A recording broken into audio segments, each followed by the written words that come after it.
कि सांसद श्रीमती महुआ मित्रा का आचरण अनैतिक और संसद सदस्य के रूप में अशोभनीय है और इस कारण उनको लोकसभा सदस्य बने रहना उपयुक्त नहीं होगा। इसलिए संकल्प करती है कि उन्हें लोकसभा की सदस्यता से निष्कासित कर दिया जाए। और रिपोर्ट में कुछ प्रस्ताव दिए गए, मुझे लगता है मैं माननीय संसदीय कार्य मंत्री प्रहलाद जोशी प्रस्ताव मतदान के लिए रखने का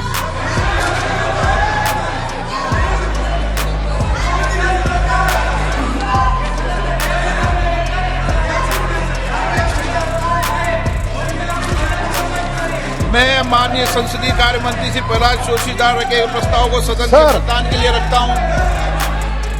प्रश्न ये कि ये सभा डॉक्टर निशिकांत दुबे द्वारा सांसद द्वारा दिनांक 15 अक्टूबर 2023 को सुश्री महुआ मोइत्रा सांसद के खिलाफ दी गई सदन के प्रश्न पूछने के बदले नकदी के प्रत्यक्ष संस्था के संदर्भ में अपने अनैतिक आचरण से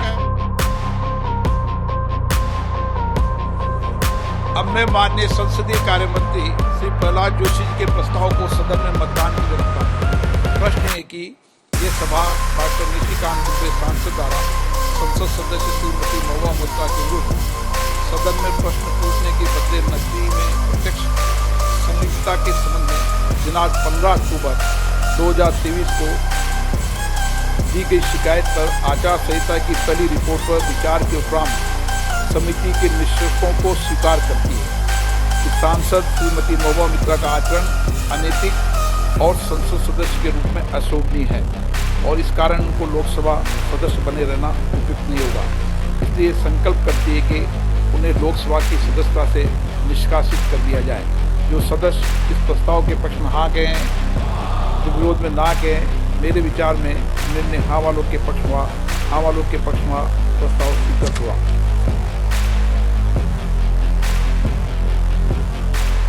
This Lok Sabha has also seen the weaponization of a parliamentary committee. Ironically, the Ethics Committee, which was set up to serve as a moral compass for members. Instead, it has been abused egregiously today to do exactly what it was never meant to do, which is to bulldoze the opposition and become another weapon to throw us into submission.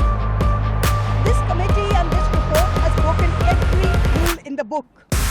In essence, you are finding me guilty of breaching a code of ethics that does not exist. The committee is punishing me for engaging in a practice that is routine, accepted and encouraged in the House.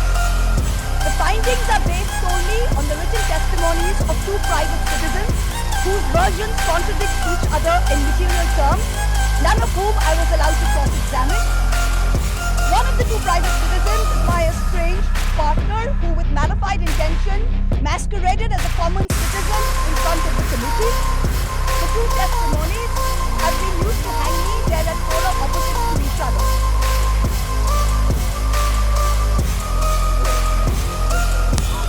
Our humble proposal was to allow Mhuwa Moitra coming out of the house, but that was rejected by the brute majority. BJP people did not allow, and we are very much shocked to see that justice has been denied to Mhuwa Moitra, all out, totally.